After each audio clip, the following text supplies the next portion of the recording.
desiminasi budaya positif. Untuk langsung saja ya, untuk mengikat waktu, saya persilakan untuk Bu Ani mempresentasikan desiminasi budaya positif. Monggo.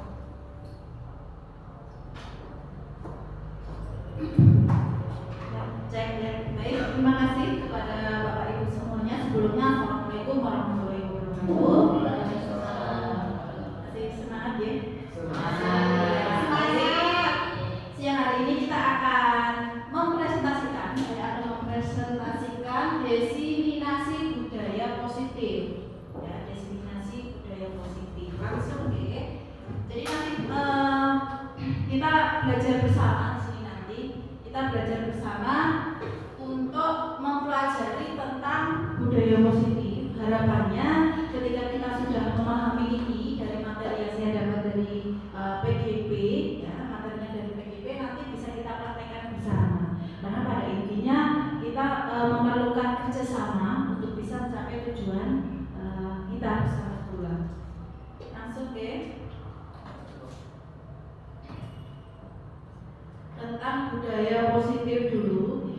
Jadi di kali ini kita akan membuka mindset kita ya. Dari pendidikan itu sebenarnya dari KHD Ki Hajar Dewantara itu sebenarnya dari dulu sampai sekarang itu sudah ada. Akan tetapi dari pendidikan guru penggerak ini sangat merubah mindset kita. Nanti mindset apa saja nanti akan kita pelajari bersama ya.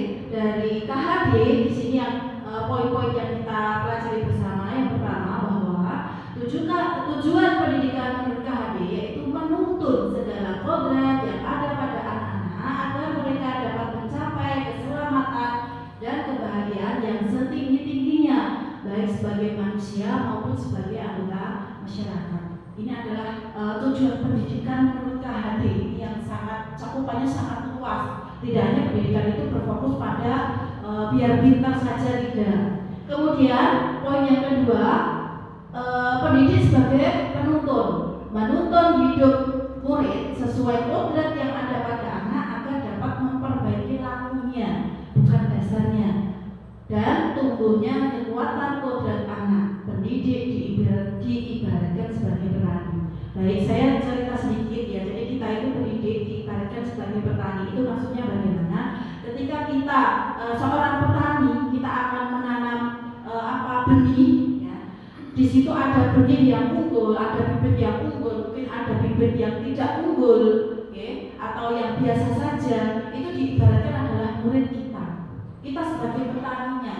Jadi ketika ada murid yang mungkin bibitnya kurang unggul, kalau kita sebagai petani bisa merawat dengan baik sesuai dengan kebutuhannya, insya Allah bibit yang belum unggul tadi bisa menjadi unggul dengan perawatan yang tepat sesuai dengan kebutuhannya. Jadi diibaratkan kita sebagai petani. Kemudian poin yang ketiga, dasar pendidikan anak berhubungan dengan kodrat alam dan kodrat zaman.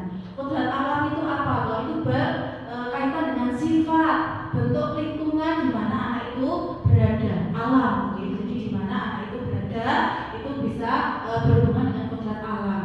Kemudian yang kedua juga dengan kodrat zaman.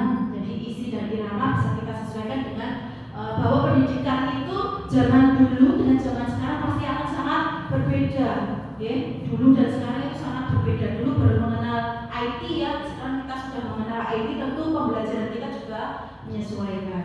Kemudian ini poin yang keempat, pendidikan berhamba pada murid. Kita berhamba pada murid maksudnya apa? Kita itu memberikan pembelajaran itu adalah sesuai dengan kebutuhan murid. Jadi ketika kita melakukan pembelajaran itu murid maunya jalan kemana gitu ya. Karena memang murid itu kan mempunyai bakat, mempunyai minat, mempunyai tujuan yang tidak sama. Nah ini adalah tujuan kita menuntut apa yang jadi tujuan anak itu, tugas kita menuntut supaya bisa mencapai tujuan. Seperti itu. Lanjut. Sekarang kita ke apa itu disiplin positif. Jadi ketika kita belajar pembelajaran dengan pemikiran KHD tadi dengan melaksanakan disiplin positif, nah ini akan sangat membantu tercapainya tujuan. Sekarang kita pelajari dulu konsep adalah menghilangkan gagasan bahwa hukuman fisik atau hukuman lainnya adalah cara terbaik untuk mengubah perilaku buruk seorang anak. Disiplin positif berfokus pada hal yang mendorong anak untuk mengubah perilaku buruk menjadi perilaku yang baik. Jadi anak itu dasarnya itu sudah masing-masing, kodrat alamnya sudah berbeda. Tujuan kita adalah merubah dari hal yang sebelumnya mungkin belum baik menjadi baik. Perilaku yang apalagi yang buruk menjadi perilaku yang menjadi baik. Seperti itu disiplin positif. Lanjut. Nah, disiplin positif di sini bisa dicapai dengan melalui tahapan, tahapan. Dimulai dari peraturan kelas. Bapak Ibu ketika tahun ajaran baru itu yang pertama dilakukan apa kira-kira di kelas? Apakah kita langsung memberikan materi? Oh, pelajaran kita hari ini seperti itu. Apakah seperti itu? Perkenalan dulu, terus apa lagi? Menyampaikan aturan yang ada di kelas itu, tapi dengan kesepakatan. Oke, baik. Apa lagi Pak? Organisasi kelas. Oke, tata tertib. Terus Organisasi, pembentukan organisasi. Jadi ketika kita akan melaksanakan pembelajaran selama 1 tahun, dalam pertemuan pertama ini yang penting adalah kita melakukan peraturan kelas dulu. Dari peraturan kelas dari ide-ide anak ini kita tampung, oke? Anak maunya apa? Kita mau membuat kesepakatan peraturan kelas apa? Ini kita tulis dulu, kita tampung dulu. Baru kemudian yang kedua adalah keyakinan kelas. Jadi dari peraturan kelas tadi, anak itu sudah kalau saya kesepakatan kelasnya ya, misalkan anak itu sudah datang tepat waktu. Anak-anak itu sudah punya keyakinan, berarti saya tidak boleh terlambat. Itu sudah tertanam dulu dari peraturan kelas yang tadi sudah disepakati. Kemudian yang berikutnya adalah lingkungan positif. Kalau anak-anak masing-masing individu itu sudah yakin dengan peraturan kelas yang sudah disepakati, maka di sini nanti akan tercipta lingkungan yang positif. Misalnya gini, kalau ada anak yang sudah yakin kalau dia harus datang tepat waktu, pasti nanti tidak akan mengganggu yang lain. Gitu. Ada anak datang terlambat ke kelas, itu pasti kan kelas yang lain merasa terganggu, mungkin dengan melihat, mungkin ternyata masih ada yang terlambat. Tetapi ketika kita anak-anak itu sudah yakin, maka lingkungan positif itu akan tercipta di lingkungan sekolah itu sendiri. Yang berikutnya adalah budaya positif. Nah ini, kalau sudah tercipta lingkungan yang positif, budaya itu apa tuh? Hal-hal yang terbiasa. Anak-anak sudah terbiasa tidak terlambat. Anak-anak sudah terbiasa datangnya tepat waktu. Nah ini ya harapan kita yang budaya positif ini. Dari mereka paham tentang peraturan kelas, mereka yakin tentang kesepakatan kelas, tercipta lingkungan yang positif, kemudian terciptalah budaya. Hal yang sudah biasa, tidak terlambat itu sudah biasa, datang tepat waktu itu sudah biasa, maka terciptalah budaya positif. Sampai di sini paham? Nanti kalau misalkan ada yang kurang jelas atau saya menyampaikan terlalu cepat, nanti silakan untuk angkat tangan bisa disampaikan. Kita lanjutkan. Sekarang motivasi perilaku manusia. Jadi ketika ada siswa atau murid yang dia melanggar kesepakatan, ya, itu pasti ada tujuannya. Yang pertama, motivasinya itu untuk menghindari ketidaknyamanan atau hukuman. Jadi ketika ada anak yang melanggar peraturan kelas, kesepakatan kelas, itu motivasi dia aku biar taat pada kesepakatan kelas. Itu motivasinya yang pertama apa? Biar tidak dihukum. Gitu. Jadi ketika ada anak yang datangnya tidak tepat waktu, terlambat, supaya dia tidak terlambat dalam pikiran dia itu hanya satu, supaya aku tidak dihukum itu bagaimana? Aku tidak datang terlambat. Itu motivasi anak bersikap disiplin.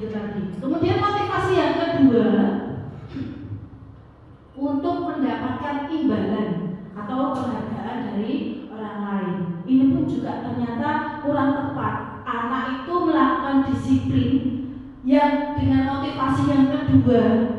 Ini kan kadang-kadang dia tepat waktu terus ya, mengerjakan semua tugas biar apa? Biar selalu dipuji sama Bu Ani, sama Bu Lis misalkan. Jadi motivasi dia selalu mengerjakan tugas, motivasi dia tidak datang terlambat itu beda karena ingin mendapatkan penghargaan. Contohnya penghargaan ya tadi dipuji terus di depan orang lain atau di depan temannya. Kemudian motivasi yang ketiga ini adalah untuk menjadi orang yang mereka inginkan dan menghargai diri sendiri dengan nilai yang mereka percaya. Kira-kira menurut Bapak Ibu motivasi dari 1, 2, 3 ini yang apa ya? Yang menjadi harapan kita yang nomor berapa? 3. Nomor 3. 3. Ingin menjadi orang yang mereka inginkan dan menghargai dirinya sendiri. Kalau kita ingin menghargai orang lain, pasti kita menghargai diri kita sendiri dulu. Maka di sini ya di hati murid itu sudah tercipta mindsetnya, oh aku itu disiplin bukan karena ingin terhindar dari hukuman. Saya itu disiplin bukan karena ingin mendapatkan penghargaan, tetapi tumbuh dari dalam dirinya sendiri karena dia paling tidak menghargai dirinya sendiri baru menghargai orang lain. Nah ini loh yang kita harapkan. Ya, jadi kesimpulannya motivasi yang ketiga ya, untuk menjadi orang yang mereka inginkan dan menghargai diri sendiri dengan nilai yang mereka percaya. Ini motivasi yang ketiga ini adalah motivasi yang akan membuat seseorang memiliki disiplin positif karena motivasi perilakunya bersifat internal bukan eksternal. Kalau yang tadi 1 dan 2 itu kita sebut sebagai motivasi eksternal karena tidak dari diri sendiri, maka eksternal. Tetapi harapan kita ya supaya anak itu menciptakan disiplin positif itu karena bersifat internal, ya, perilakunya itu internal dari dirinya sendiri. Ini ya kesimpulan dari 1 poin yang kita bahas siang ini. Mungkin ada pertanyaan dulu Bapak Ibu, atau saya terlalu cepat menyampaikannya? Tidak ya, kita lanjut bisa. Nah ini anak itu tadi kan disiplin positif ya. Pasti ada anak yang tidak sesuai dengan kesepakatan. Nah, anak yang tidak sesuai dengan kesepakatan, anak yang melanggar peraturan, pasti mereka punya dasarnya. Kenapa? Karena kebutuhan dasar manusianya tidak terpenuhi. Apa itu kebutuhan dasar manusia? Di sini tertulis ada 5. Yang pertama adalah kebutuhan untuk bertahan hidup. Ini kebutuhan dasar manusia yang setiap orang pasti membutuhkan. Kadang-kadang anak melanggar peraturan karena dia memenuhi kebutuhan yang pertama ini, supaya mungkin tidak dimarahi orang tua, tidak dimarahi gurunya, gitu ya. Kemudian yang kedua, cinta dan kasih sayang. Karena dia ingin mendapatkan cinta dan kasih sayang, kebutuhan dasarnya, maka mungkin dia melanggar kesepakatan kelas. Karena ini bebas. Sekolah itu ada kesepakatan masuk jam 7. Dia bebas mau berangkat jam berapa. Dia karena saya punya alasan kok. Saya terlambat itu punya alasan karena saya bangunnya kesiangan, maka saya bebas masuk jam berapa. Nah, itu merupakan kebutuhan dasar. Ya. Kemudian yang keempat, kesenangan. Ada anak-anak itu yang kadang tidak tepat waktu itu senang. Ada enggak ya? Senang. Kenapa senang? Dia tidak ikut pelajaran jam utama. Nah ini kebutuhan dasar manusia. Kadang anak punya pemikiran seperti itu. Dan yang terakhir adalah kekuasaan. Mungkin karena dia pengurus OSIS, dia berkuasa. Aku OSIS ya sekali-sekali telah nggak apa-apa. Inilah yang dimaksud dari kebutuhan dasar manusia, kekuasaan. Oke. Jadi anak itu yang perlu kita pahami, tidak melakukan disiplin positif itu karena mereka memenuhi kebutuhan dasar. Oke. Jadi ketika kita tanya pasti punya alasan. Kenapa kamu terlambat? Kenapa kamu tidak mengerjakan tugas? Pasti dibalik alasan itu ada dasarnya apa? Nah, kita lanjutkan. dalam melakukan disiplin positif, dalam mengimplementasikan budaya positif di sekolah, itu kita sebagai guru ya berperan dalam posisi kontrolnya itu ada 5. Oke. Yang pertama sebagai apa Bapak Ibu? Membuat merasa bersalah. Yang kedua sebagai penghukum. Kita masih melakukan yang ini ya. Yeah. Ketika ada anak yang terlambat dihukum, disuruh pulang. Nah itu kita masih melakukan penghukum. Ternyata nanti kita pelajari. Benar enggak seperti itu. Kemudian yang ketiga teman. Oke, jadi guru itu berperan sebagai teman ketika ada anak yang terlambat. Ndanto, ojo budal telat, mesakno aku, gitu ya. Paling klasik. Ini pemantau. Kalau pemantau itu dia penghitungnya luar biasa. Ini biasanya yang kamu terlambat berapa menit? 10 menit. Enggak, ini 12 menit. Nah, ini pemantau artinya. Dia benar-benar berpatokan pada angka sih. Kemudian manajer. Nah, kita selain kita bisa berperan sebagai penghukum, pemantau, pembuat merasa orang itu bersalah, teman, kita manajer ini bisa masuk semuanya keempatnya. Tetapi apa bedanya dengan manajer? Kita mencari solusi bareng-bareng dari masalah yang dihadapi oleh murid. Jadi tidak hanya menghukum saja. Kalau menghukum saja kira-kira solusinya apa? Belum ketemu kan? Nah ini tugas kita, harusnya kita berada di posisi manajer. Nah ini kita bahas satu-satu. Pembuat merasa bersalah. Pada posisi ini biasanya guru akan bersuara lebih lembut. Ndang Thomas, kowe iki kok yo ora mesakne aku guru pikete gitu ya. Itu lembut, tidak berbangga ya. Pembuat rasa bersalah akan menggunakan keheningan yang membuat orang lain merasa tidak nyaman, merasa bersalah atau merasa rendah diri. Ini hati-hati karena membuat merasa bersalah tanpa memberikan solusi ini menjadikan anak jadi minder, ya kan? Tidak ada solusinya. Cukup, wah, lagi lo salah tepat. Cuma sampai di situ saja. Jadi solusinya belum masuk. Kata-kata yang keluar ini yang biasanya seperti ini. Ibu sangat kecewa sekali loh dengan kamu. Ini biasanya seorang pembuat merasa bersalah itu yang diucapkan kira-kira seperti itu. Berapa kali Bapak harus memberitahu kamu ya? Ini kan tidak bentak-bentak kan ini, tetapi anak itu merasa iya saya itu bersalah. Cukup sampai di situ saja. Lalu gimana coba kalau orang tua kamu itu tahu kalau kamu berbuat begini? Nah ini pembuat merasa bersalah dan seterusnya. Di posisi ini murid akan memiliki penilaian diri yang buruk. Nah ini jadi insecure, ya, rendah diri. Ya, jadi saya itu nggak bagus berarti, saya itu berarti belum disiplin. Nah, ini juga ternyata tidak pas untuk kita praktekkan. Kemudian yang kedua sebagai penghukum, tadi saya merasa sekolah kita ternyata memberikan hukuman itu juga mendidik. Tetapi alangkah lebih baiknya lagi nanti di posisi manajer. Seorang penghukum bisa menggunakan hukuman fisik maupun verbal. Kuwi seneng nek telat, nah itu verbal. Ya, atau yang terlambat silakan lari di lapangan 10 kali. Nah itu berarti fisik.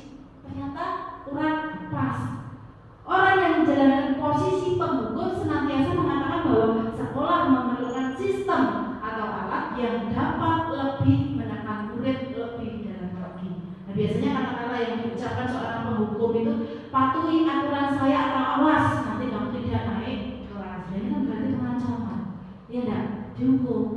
Kamu selalu saja salah atau pasti selalu yang terakhir kamu selesai. Nah itu berarti kita bertindak sebagai penghukum. Lanjut ke yang ketiga sebagai teman. Saya kadang-kadang juga seperti ini supaya saya bisa merasakan anak itu bisa menganggap saya sebagai teman. Biar mereka itu terbuka. Tetapi kalau tanpa didasari dengan solusi, nah ini ternyata juga kurang pas. Guru pada posisi ini tidak akan menyakiti murid, namun akan tetap berupaya mengontrol, teman pada guru bisa negatif ataupun positif. Jadi kalau kita berperan sebagai teman, itu memang positifnya kita merasa dekat dengan anak. Akan tetapi anak itu menjadi tergantung sama kita. Pak, saya terlambat Pak, Pak tolong, saya dimasukkan, dimintakan izin. Kan karena sudah menganggap murid itu menganggap kita sebagai teman, ya kan? Karena merasa dekat tadi. Jadi negatifnya seperti itu, ternyata memang kurang pas.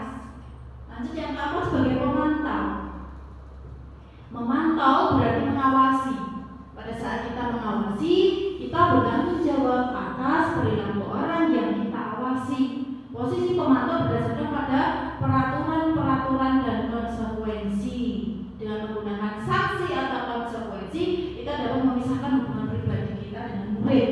Sebagai seseorang yang menjalankan posisi pemantau, biasanya seorang pemantau tadi yang sudah saya katakan di awal itu dia perhitungan banget, perhitungan waktu ya, dalam 10 menit ya, enggak, ini 12 menit jadi dipantau benar, kaku gitu ya pemantau itu. Biasanya akan keluar kata-kata seperti ini. Peraturannya apa? Kalau sudah terlambat masuk sekolah, atau apa yang telah kamu lakukan? Telat tuh kamu loh. Nah, ini pemantau. Sanksi atau konsekuensinya apa? Kamu mau minta sanksi apa? Kayaknya kalau menurut mindset kita seperti itu, kita sudah benar ya. Kayaknya sudah benar ya. Yuk anak itu kalau salah harus dihukum, gitu kan? Anak itu kalau salah ya harus diberikan sanksi. Nah, inilah pemantau. Ternyata juga masih kurang tepat. Coba kita bicara di posisi manajer. Posisi terakhir itu adalah manajer, adalah posisi di mana guru berbuat sesuatu bersama dengan murid, mempersilahkan murid mempertanggungjawabkan perilakunya, mendukung murid agar dapat menemukan solusi atas permasalahannya sendiri. Jadi contoh gampangnya gini, ada anak tidak mengerjakan tugas. Kemudian kita tanya, kenapa kamu tidak mengerjakan tugas? Karena ibu saya sedang sakit. Saya harus menunggu di rumah sakit. Seorang posisi manajer dia tidak akan cuma menghukum saja karena kamu tidak mengerjakan tugas.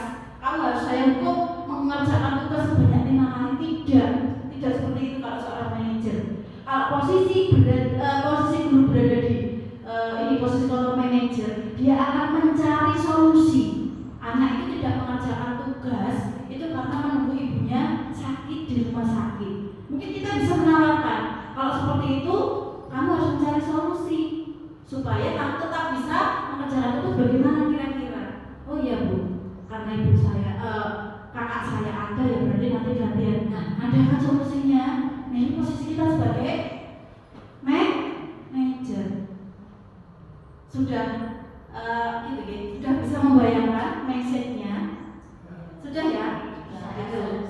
Bisa ya? Bisa diterima ya sampai di sini. Nanti kita praktekkan ya tentang posisi kontrol kita praktekkan.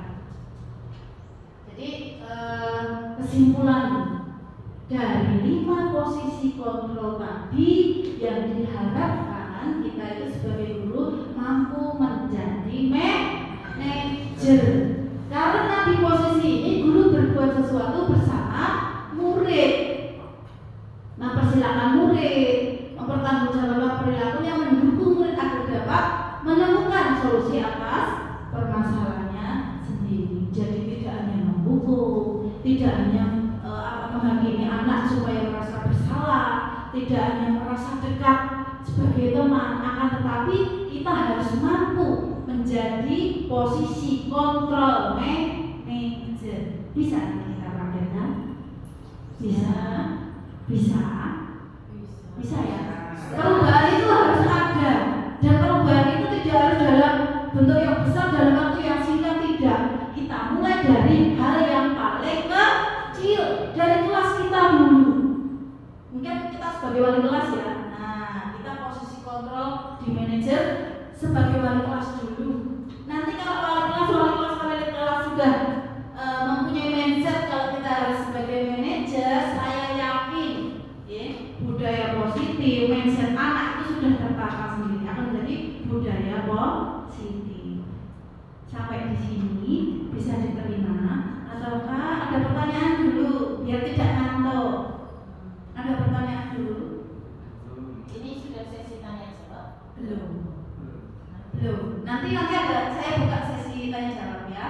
Oke, biar tidak ngantuk saya minta kita ice breaking dulu. Ice breaking dulu, berdiri. Jangan terlalu dengan materi, ya. Kalau kita terlalu dengan materi nanti kita akhirnya ngantuk, gitu deh. Kita yang simpel aja ya, pakai tepuk ya. Pak sudah tahu. Pakai tepuk 1. 1 loh ya. Tepuk 2, 3, oh 4. Yang kiri, yang kanan nanti biar tahu bedanya. 2 kiri, 2 kanan bedanya. Tepuk 5. Tepuk 1, tepuk 2, tepuk 3, tepuk 4. Masih belum itu ya, keempat ya. Tepuk 5. Oke, saya nggak pakai video, kita bareng. Tepuk 1, tepuk 2, tepuk 3, tepuk 4, tepuk 5. Terima kasih. Masih nyantuk? Cuma kalian duduk terus ya. Kita berdiri kan jadi biar ada otot-otot kita lemes sedikit ya. Oke, kita lanjut.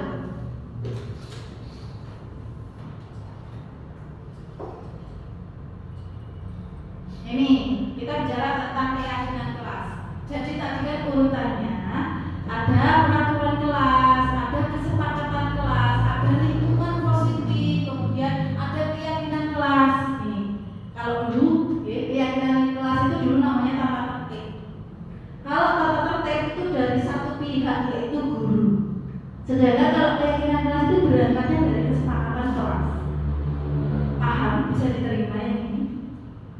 Dulu itu tata tertib sekolah SMK Sukawati Sragen masuk jam 7 tepat.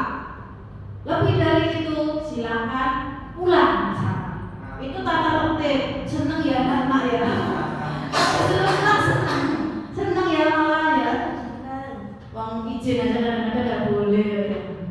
Izin aja kadang-kadang tidak boleh. Kak ini disuruh pulang. Anak-anak sama gurunya.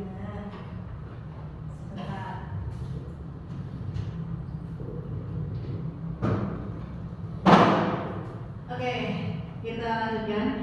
Keyakinan kelas adalah metode untuk menimbulkan kembali disiplin positif yang didasari oleh motivasi dari dalam diri. Tadi kan ada 3 motivasi ya. Motivasi yang ketiga yang menjadi harapan kita. Jadi motivasi internal yang kita harapkan. Dari keyakinan kelas itu anak-anak tertanam di dalam dirinya. Oh, saya itu harus tertib supaya kegiatan yang lain bisa teratur. Nah itu motivasi dari dalam diri. Bukan karena saya takut dihukum. Ya, aku takut dihukum dan aku disiplin. Saya biar dipuji sama Bu Lis, biar dipuji sama Bu Dian. Saya tak berangkatnya kasih terus. Nah itu kan biar dapat penghargaan. Tetapi tidak. Ya, keyakinan kelas itu menimbulkan menimbulkan kembali disiplin positif yang didasari oleh motivasi dari dalam diri. Karena kebutuhan saya harus tertib karena supaya kegiatan saya bisa teratur. Itu contoh dari motivasi dari diri. Lanjut. Ini sudah. Ini yang tadi sudah ya, peraturan kelas, keyakinan kelas, lingkungan positif, budaya positif. Nah ini kita sampai ke pengertian segitiga restitusi. Jadi ketika disiplin positif itu belum pasti ada ya anak yang masa yang dalam satu sekolah itu kita sudah menerapkan kesepakatan kemudian semua tertib. Pasti ada kalanya ada anak itu yang tidak sesuai dengan kesepakatan. Nah ketika ada anak yang seperti itu bagaimana? Apa sudah menjadi kesepakatan kelas masuknya jam 7. Ketika ada anak yang datangnya jam 7.30 bagaimana? Nah ini segitiga restitusi harus kita laksanakan. Pasti tadi ada pertanyaan ini. Pasti enak semangat, tidak tertib. Nah itu bagaimana solusinya? Ini jawabannya. Segitiga restitusi adalah proses menciptakan kondisi bagi murid untuk memperbaiki kesalahan mereka sehingga mereka bisa kembali pada kelompok mereka dan karakter yang lebih kuat. lebih kuat.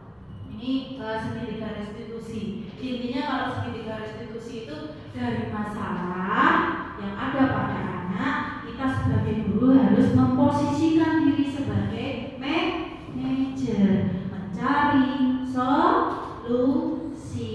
Karena ada masalah tanpa ada solusi itu akan muncul terus nanti, ya enggak? Dihukum ya wis sampai di situ terus, tidak ada perbaikan ke anak. Ya. Kita lanjut. Nah, langkah-langkah kita melaksanakan segitiga restitusi itu yang pertama adalah menstabilkan identitas, yang kedua validasi tindakan yang salah, dan yang ketiga adalah menanyakan keyakinan keras. Jadi ada 3 tahapan, kita bahas dulu satu-satu. Yang pertama, di menstabilkan identitas. Langkah pertama ketika ada anak yang melanggar peraturan itu bagaimana? Kita harus mampu meyakinkan mereka dengan mengatakan kalimat seperti ini. Hanya contoh saja ya. Tidak ada manusia yang sempurna. Saya juga pernah melakukan kesalahan seperti itu. Kalau saya biasanya ngomongnya begini sama anak itu. Ada anak yang masuknya itu terlambat ya. Karena memang di kita itu yang anak-anak itu tidak sepakatnya itu tentang datangnya tidak tepat waktu ya. Maka memang banyak ditemui kasusnya itu tentang ketepatan waktu itu mereka belum sadar dengan sendirinya. Maka kalau ada anak yang terlambat itu nggak apa-apa. Kadang-kadang buahnya itu juga telat loh. Guru itu loh, saya itu sebagai guru juga kadang-kadang terlambat. Tapi kan itu manusiawi ya. Tidak setiap hari menjadi manusia, kita nggak tahu di jalan nanti ada apa. Ya enggak? Kita sudah merasa jalan kita berangkat kita sudah dilonggari. Tapi ketika mungkin ada kecelakaan di jalan, mungkin ada barang bocor, kita wajar kalau terlambat. Manusia udah ini loh yang perlu kita sampaikan ke anak, bahwa yang melakukan kesalahan itu tidak hanya dia. Kita pun sebagai guru, sebagai contoh ternyata juga melakukan demikian. Ini namanya di posisi menstabilkan identitas. Ketika seseorang dalam kondisi emosional, maka orang tidak akan mampu berpikir rasional. Saat inilah kita menstabilkan identitas anak. Jadi ketika anak itu merasa bersalah, kamu ini jam berapa? Jam 7. Itu anak pasti dalam dirinya itu, aduh saya bersalah, pasti malah diapain gitu. Jadi distabilkan dulu emosinya. Ya wajar nih telat, ya sesekali itu ya wajar, nggak apa-apa. Guru juga kadang demikian, gitu kan? Kita lanjut ke yang kedua, validasi tindakan yang salah. Nah ini, langkah yang kedua setelah tadi distabilkan dulu emosinya, itu adalah kita harus memahami kebutuhan dasar yang mendasari tindakan anak berbuat kesalahan. Tadi sudah kita pelajari di awal ya, di depan ya, bahwa ada 5 kebutuhan dasar manusia. Ketika ada anak yang tidak disiplin, itu pasti ada latar belakangnya. Kenapa anak itu terlambat? Kenapa anak itu selalu tidak mengerjakan tugas? Pasti ada alasannya. Nah ini kita tanya, kenapa kamu terlambat? Karena saya menunggu ibu saya di rumah sakit tadi, ya. Karena ban saya bocor. Nah ini tindakan yang salah ini. Menurut Darwono, semua tindakan manusia baik atau buruk pasti memiliki maksud dan tujuan tertentu. Ya, kamu terlambat pasti ada alasannya. Semua perbuatan yang tidak sesuai dengan kesepakatan kelas atau sekolah ini pasti ada alasan. Nah ini loh, kita yang perlu kita tanya ini supaya apa? Supaya langkah ketiga bisa kita laksanakan. Apa langkah yang ketiga dari segitiga restitusi? Setelah langkah 1 dan 2 sukses dilakukan, maka anak akan siap untuk dihubungkan dengan nilai yang dia inginkan. Guru dapat membantu mereka. Pentingnya menanyakan ke anak ini tentang kehidupan ke depan yang dia inginkan. Pasti anak itu pengennya disiplin. Besok ya anak pengen anaknya dia ya berharap juga pasti disiplin, kan gitu. Saya disiplin sekarang supaya apa? Dia menjadi tertib, kan gitu. Ketika mereka sudah menemukan gambaran masa depan, guru dapat membantu mereka untuk tetap fokus pada gambarannya. Nek kowe pengen anakmu bagus, kamu pengen bisa memberikan contoh kepada anak, yaitu silakan berikan yang terbaik mulai dari sekarang. Melalui segitiga restitusi kita dapat mewujudkan mereka menjadi murid yang merdeka. Merdeka mampu menyelesaikan masalah dengan motivasi internal dan jawab terhadap pilihannya. Jadi gampangannya kalau kita bicara tentang segitiga restitusi itu ternyata ada 3 tahap. Ya, yang pertama itu menstabilkan identitas, validasi tindakan yang salah, dan harus ditanyakan juga keyakinannya, kesepakatannya apa, solusinya bagaimana. Kalau kamu telah melakukan seperti ini, menurut kamu solusinya bagaimana supaya kamu tidak terlambat? Serahkan saja ke anak, tidak usah kita mencarikan solusi. Anak saja diberikan pertanggungjawaban. Kalau kamu telat, solusi kamu apa supaya tidak terlambat? Sudah punya gambaran ya tentang praktek segitiga restitusi. Untuk lebih memahami, saya akan menampilkan contoh saya melakukan praktek segitiga restitusi.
Ini pasien saya.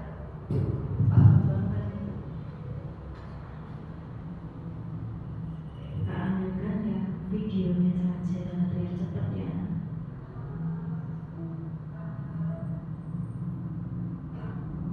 Ini di kasus 1. Sebentar. Aduh.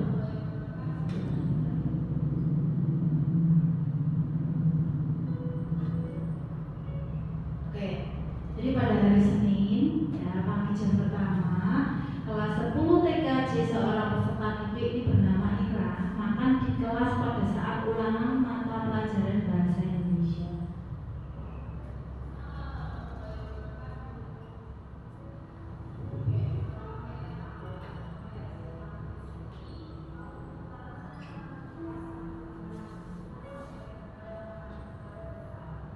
Dan ditanya, kenapa makan di kelas? Pasti ditanya ada alasannya.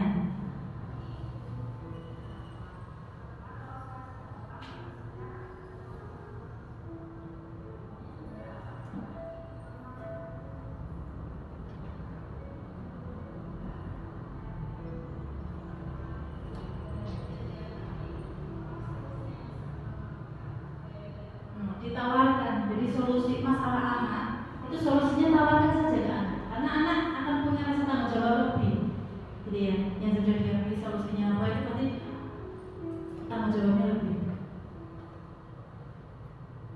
Kemudian ini ada kasus yang kedua, ada siswa datang terlambat ke sekolah.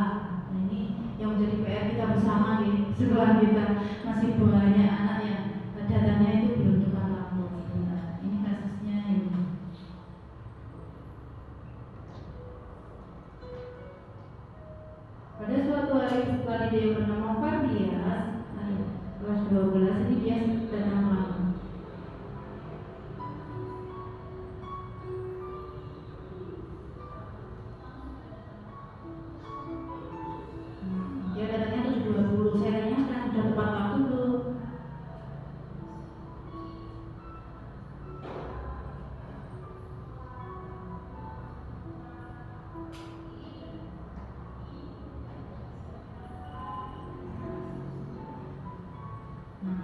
saya tidak fokus pada kesalahannya, tetapi fokus pada solusinya. Kenapa si Fardias ini datangnya terlambat?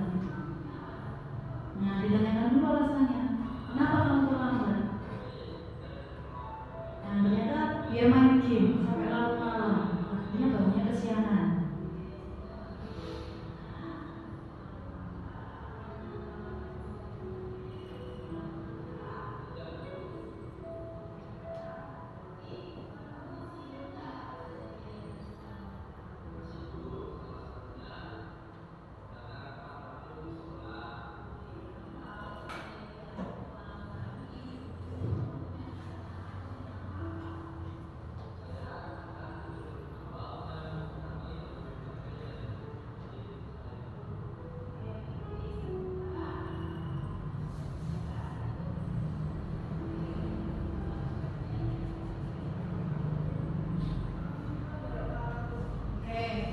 Jadi karena memang suaranya kurang kurang mendukung, jadi saya sampaikan kembali. Jadi kasus satu itu bahwa si Ira dia makan di kelas pada saat ulang bahasa Indonesia, ternyata alasannya karena dia datangnya terlambat, tidak sempat sarapan. Kenapa datangnya terlambat? Karena dia bangunnya kesiangan, dia tidak sempat sarapan. Nanti kalau sarapan dia terlambat, maka ada solusi pasti dari masalah itu, ya kan?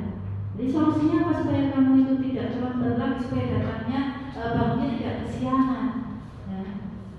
Berarti bangun lebih pagi lagi dan lakukan sarapan supaya pada saat pembelajaran tidak terasa lapar. Kemudian kasus yang kedua tentang Fardias tadi yang sering datang terlambat. Ternyata setelah saya tanya alasannya itu karena dia sering main game, tidurnya larut malam, otomatis bangunnya juga siang. Maka solusinya apa? Saya tanya ke anak, kamu punya solusi apa supaya kamu bangunnya tidak kesiangan lagi? Dengan saya tawarkan ke anak, jadi anak akan mengurangi main game, ya. Padahal biasanya jam 12 mungkin bisa dikurangi sampai dengan jam 10, mungkin itu bisa menjadi berproses nanti. Jadi anak itu berproses menjadi lebih baik itu memang butuh waktu, tidak secepat kilat. Anak terlambat hari ini, kamu besok tidak boleh terlambat. Itu kalau bisa kita laksanakan luar biasa, ya. Tapi kalau kita boleh berproses menjadi lebih baik, itu dari sedikit-sedikit dulu. Yang penting prosesnya ini loh yang kita lihat. Saya selalu menekankan ke anak seperti itu. Misalkan hari ini dia telatnya 30 menit, solusi supaya kamu besok pagi itu jangan sampai 30 menit. Dan yang bonus supaya kamu dari telatnya 1 jam dan butuh waktu berapa lama? Ya seperti itu. Yang penting anak berproses dari yang terlambatnya 1 jam, kemudian dari terlambatnya menjadi 30 menit, 15 menit, itu kan sudah proses itu. Nah itu yang kita harapkan. Nah itu bisa berproses menjadi lebih baik. Jadi tadi yang materi-materi yang saya sampaikan di sini tadi tentang disiplin positif, tentang pemikiran KHD, kemudian tentang keyakinan kelas, tentang segitiga restitusi, sudah ada gambarannya. Kita harus menghadapi anak dalam melaksanakan disiplin positif, praktek segitiga restitusi. Nah, kita sudah tahu ilmunya, kita tinggal praktek. Nah, sekarang cukup sekian materi Gracia. Ya, saya berikan sesi pertanyaan, silahkan biar tidak ngantuk. Mungkin ada yang kurang jelas atau materinya saya terlalu cepat menyampaikan, silahkan. Siapa yang mau bertanya silahkan. Supaya sekolah kita itu biar anak-anak itu mempunyai disiplin positif dari internal itu bagaimana? Oke, baik, silahkan tulis.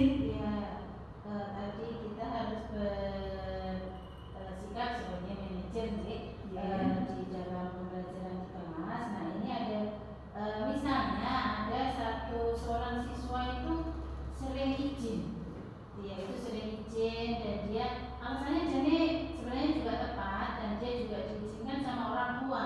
Tapi karena keseringan sekali dia izin, misalnya tadi menunggu ibunya di rumah sakit gitu ya tadi ya, karena keseringan dia izin seminggu bisa 2 kali 3 kali, itu membuat siswa yang lain itu iri gitu. Kok ini sering izin sekali itu diizinkan juga. Nah itu untuk solusinya juga itu biar siswa yang lain tidak merit itu bagaimana?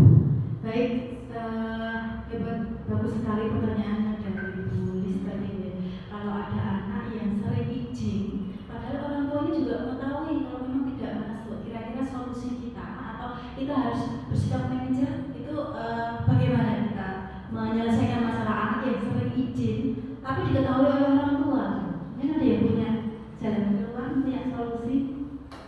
Bagi saya Pakai mic aja kali ya. Ya, Silakan. Oh, iya. Terima kasih buat pertanyaan dari Ibu Lis tadi mengenai anak yang sering sekali izin itu karena alasan tertentu dan juga orang mengetahui. Sebaiknya kita akan kembalikan kepada siswa seperti apa yang sudah kamu anggar dan apa yang menjadi solusimu ke depan untuk tidak melakukan seperti itu, dan juga bila perlu orang tuanya harus mengetahui bagaimana tindakan yang dilakukan oleh siswa tersebut itu baik tidak. Nah, kita hanya memberikan semacam coaching kepada anak, kepada orang tuanya supaya benar di aturan sekolah itu kayak gitu. Nanti kembalikan lagi ke anak tersebut dan orang tuanya untuk memberikan solusi kembali. Kita tidak usah memaksakan kamu harus begini enggak. Nanti itu kembali ke kesadaran masing-masing siswa, karena selama kita memberikan sesuatu yang berkali-kali kita sampaikan itu kan menjadi satu kesadaran bagi dia, dan dia akan mencari oh iya apa yang kita lakukan salah, aku harus mencari solusi sendiri, aku harus bagaimana tidak izin lagi, dan orang tua mengetahui bila perlu mereka pun cari solusi ini apa yang harus kamu ambil. Saya buat pernyataan, oke silakan, pernyataan itu harus ketahui dan bermakna boleh. Jadi kita tidak memaksakan lagi seperti dulu lagi, memberikan hukuman, memberikan sesuatu hal apa. Setiap pelanggaran itu harus membuat surat pernyataan 1, 2, 3 atau siap dikeluarkan, tidak perlu. Bahkan nanti guru-guru mereka kita tidak perlu lagi untuk tidak menaikkan anak kita, anak kita untuk tinggal kelas atau tidak naik kelas. Itu solusi nanti yang terbaik kembali ke diri kita.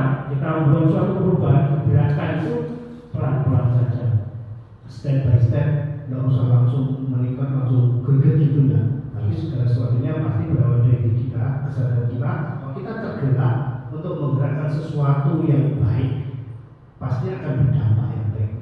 Itu respon kita masing-masing guru dan kedepannya. Terima kasih. Itu mungkin jawaban yang lain mungkin ada tambahan.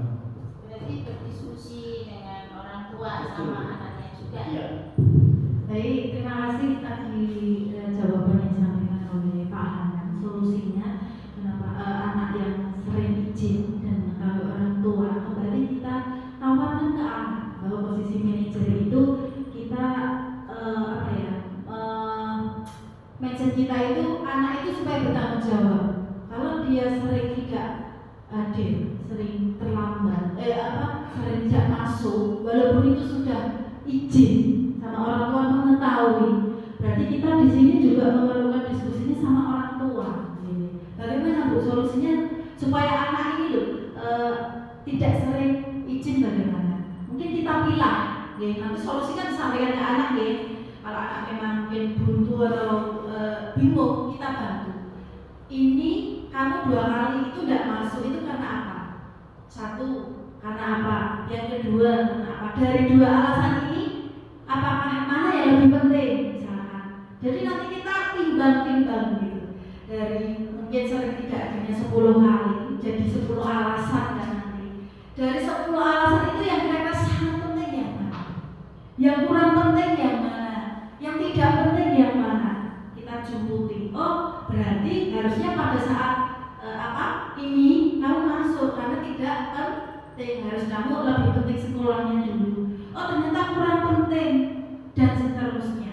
Pasti ada porsi-porsi mana yang penting, mana yang kurang penting, dan mana yang darurat atau yang sangat penting. Dari situ kita prioritaskan yang penting dulu. Nanti kan jadi berkurang izinnya atas pengetahuan orang tua. Ini gunanya kita kolaborasi dengan orang tua.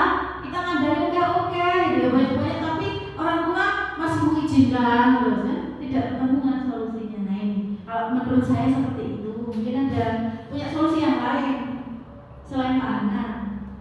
Ada? Itu intinya gini, kalau ada anak tidak melakukan melanggar kesepakatan, intinya kita itu berusaha mencari solusi, dan solusi kita tawarkan dulu ke anak. Pasti ada solusi. Setiap masalah itu ada solusi, pasti itu. Nah, dari masalah yang ada solusi itu tadi, tugas kita adalah menuntun supaya anak itu belajar dari yang sering izin menjadi kadang-kadang izin. Dari kadang-kadang izin mungkin tidak pernah izin, kan berproses kan ya. Tidak langsung anak itu yang walaupun kadang-kadang itu benar, tenang, wong tuanya ngerti.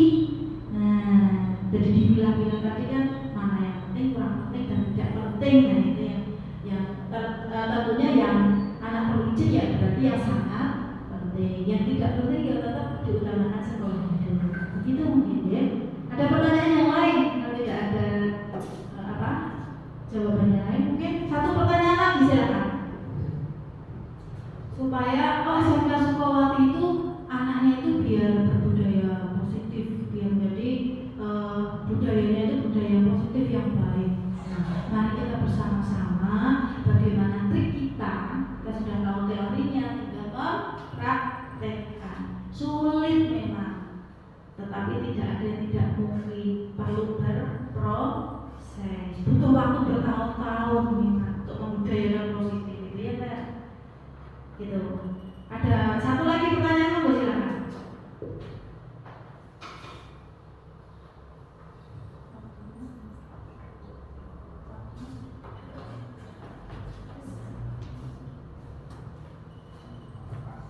Masih. 53 menit. Oke, baik Bapak Ibu, demikian diseminasi dari saya tentang budaya positif. Semoga bermanfaat. Semoga kita siap mempraktekkan, walaupun porsinya kecil-kecil dulu, dari lingkup yang paling kecil dulu. Yang penting ada prosesnya. Itu kalau prinsip saya seperti itu. Ya, kalau ada salah saya mohon maaf. Saya akhiri. Wassalamualaikum warahmatullahi wabarakatuh.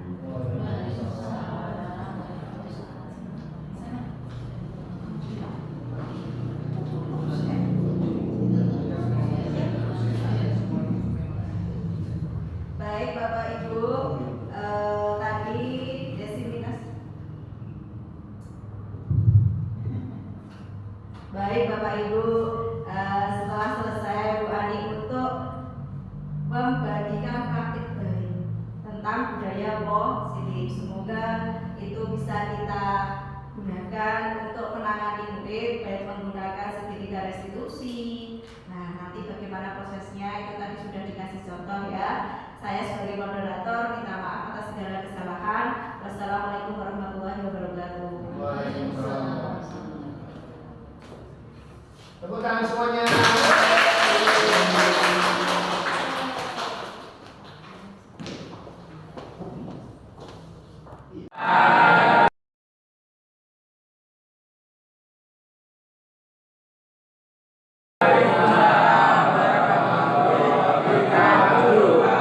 Apa kabar siang ini? Masih semangat? Tidak ngantuk ya? Oke. Sebelum pembelajaran dimulai, mari kita berdoa dulu. Ya, salah satu menyiapkan untuk berdoa. Siapkan salah satu ketuanya mungkin, silakan. Sabrak berdoa mulai. Doa selesai. Ya, sebelum memulai pembelajaran kita, kemarin kan baru MPLS ya, baru selesai. Kita akan membuat kesepakatan kelas.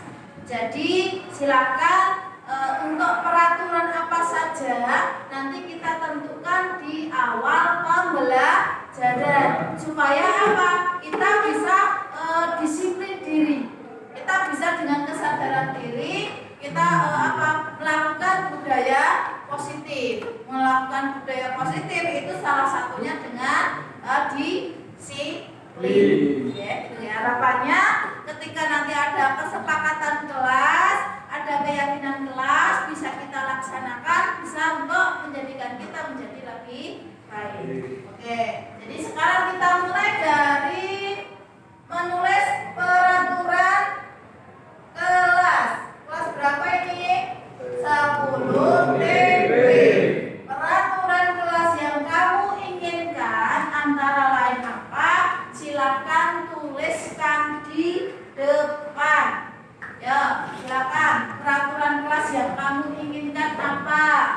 Silakan tuliskan di depan, maju.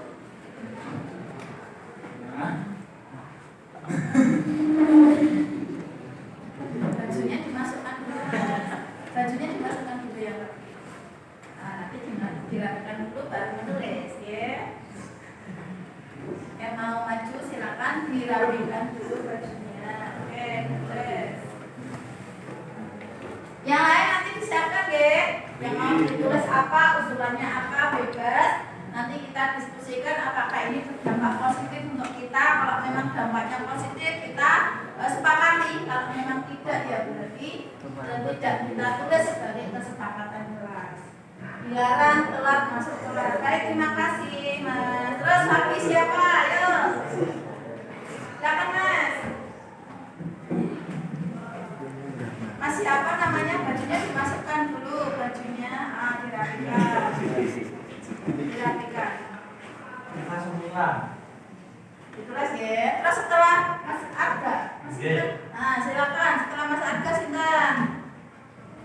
Ayo. Kesepakatan kelas atau peraturan kelas apa yang kamu inginkan?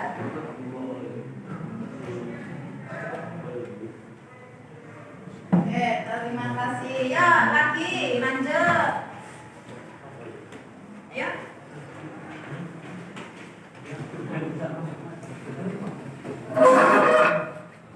Mas siapa namanya? Mas Arman. Oh, Firman. Ya, setelah Mas Firman disiapkan apa peraturan kelas yang kamu inginkan, apalagi?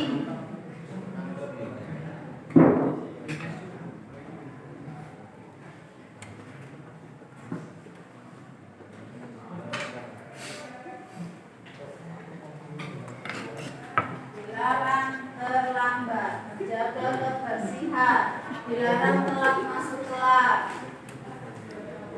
Ya. Oke, terima kasih Mas Firman. Ya, lagi. Siapa lagi? Ayo. Silakan tuliskan. Ayo, ayo. Ini dirapikan.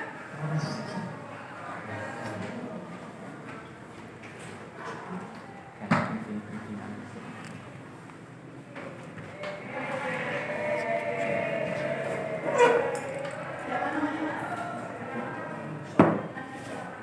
Aditya. Setelah Mas Aditya siapa yang siapkan? Barang keluar pada saat jam 12. Oke, terima kasih Mas Adit. Ya, yang lain. Ayo. Ayo. Mas siapa namanya? Ya, Hafid. Nah, setelah Mas Hafid, ayo. Siap. Siapa lagi?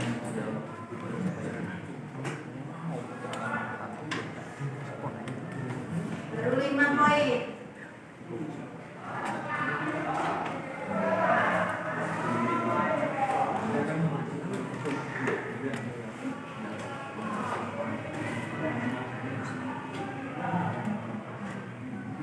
Makasih Mas. Siapa tadi? Hafid. Ya, yang lain lagi. Ya, cepat.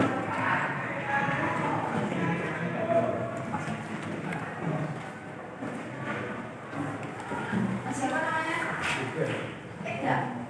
Oh, ya, kalau Mas Eda siapa? Ye.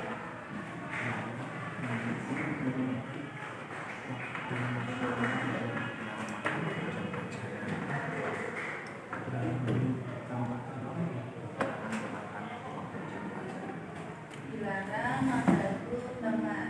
Dilarang buang sampah di kelas. Baiklah, terima kasih Mas Eda. Ayo, yang lain lagi. Lanjut. Ayo. Ayo.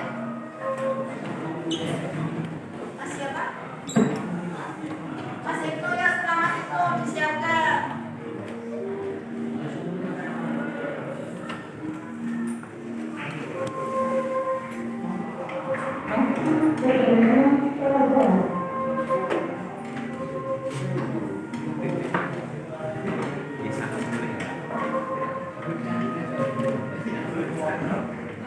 jarang mencoret di kelas. Satu lagi.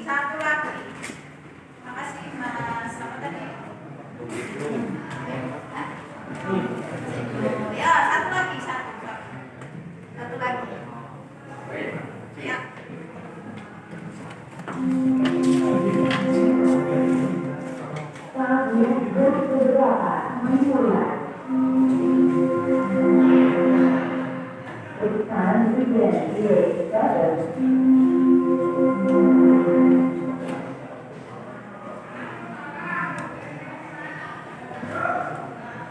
Masih ada tentang penggunaan HP. Belum ada yang menuliskan. Penggunaan HP selama pembelajaran bagaimana?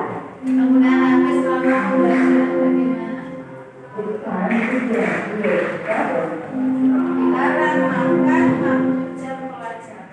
Oke. Saya minta satu lagi tentang penggunaan HP selama pembelajaran bagaimana? Silakan. Ya, satu tentang penggunaan HP. Ayo. Ayo.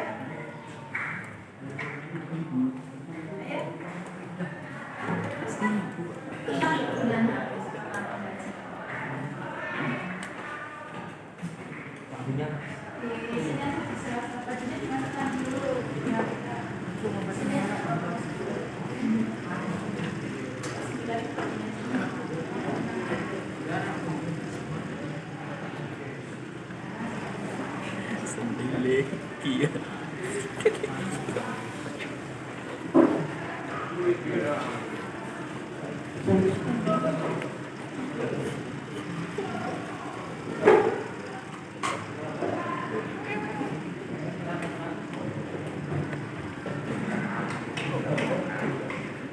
Dilarang menggunakan HP pada saat jam pelajaran. Baik, terima kasih Mas Abdul Fari ya. Ini adalah beberapa peraturan kelas dari peraturan kelas yang sudah ditulis oleh teman-teman kalian ya, sudah cukup mewakili. Kita akan ubah menjadi kalimat positif.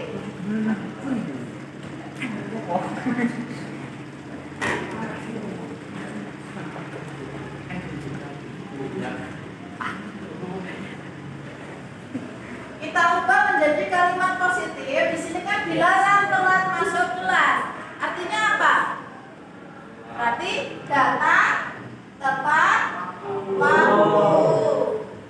Berikutnya, yang kedua sudah positif ya, menjaga kebersihan kelas, sekolah, menjaga kebersihan kelas. Berarti termasuk membuang sampah pada tempatnya. Kalau ada sampah silakan diambil gitu ya. Berikutnya dilarang terlambat mengumpulkan tugas. Artinya tepat waktu mengumpulkan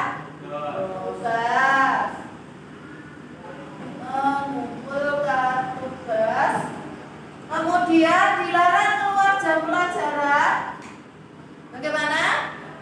Jika pembelajaran harus mau keluar harus ada izin jika keluar ke kelas.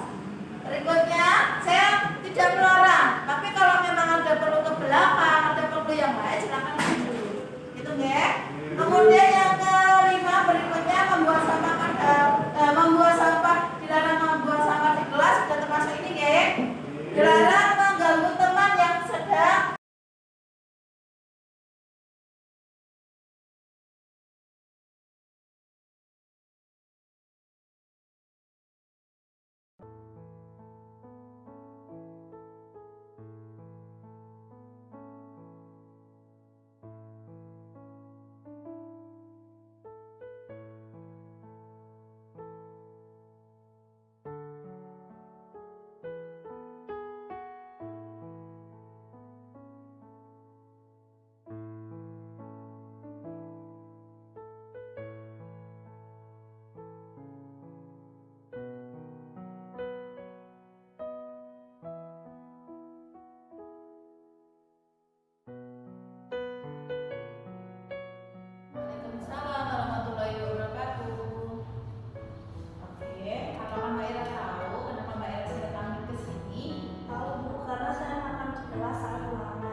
pukul 7.30 Bu. Oke, lalu maksudnya sekolah kita jam berapa? Pukul 7.30 Bu. Kalau begitu kamu sudah datang tepat waktu belum? Belum Bu, saya terlambat. Oke, Bu Ani juga kadang-kadang terlambat, itu adalah hal yang manusiawi.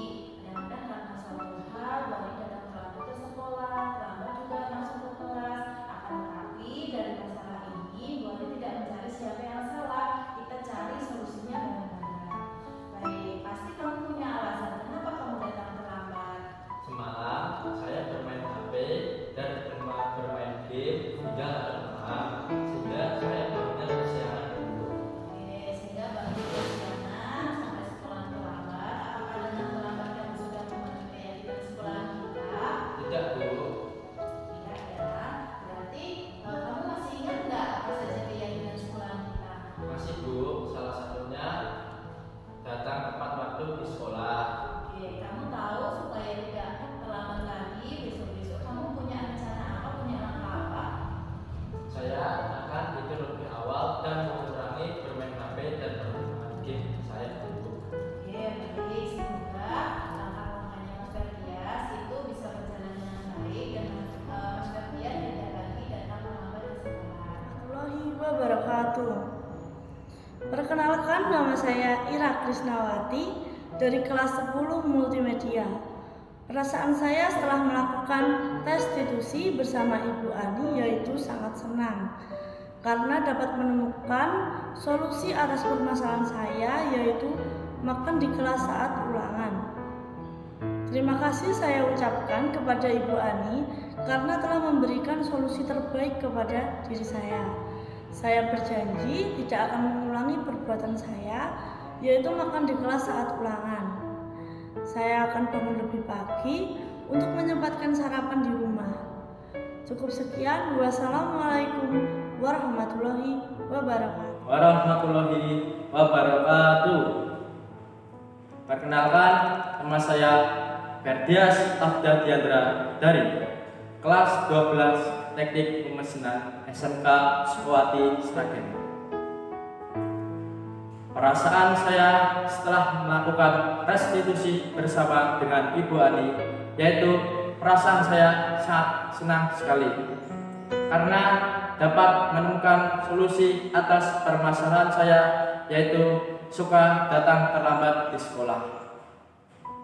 Terima kasih saya ucapkan kepada Ibu Ani telah memberikan solusi terbaik kepada diri saya supaya tidak mengulangi perbuatan terlambat datang ke sekolah. Saya berjanji tidak akan mengulangi perbuatan saya, yaitu terlambat datang ke sekolah. Dan saya akan lebih giat datang lebih awal atau lebih pagi supaya tidak terlambat datang ke sekolah. Sekian dari saya. Billahi taufiq wal hidayah. Wassalamualaikum warahmatullahi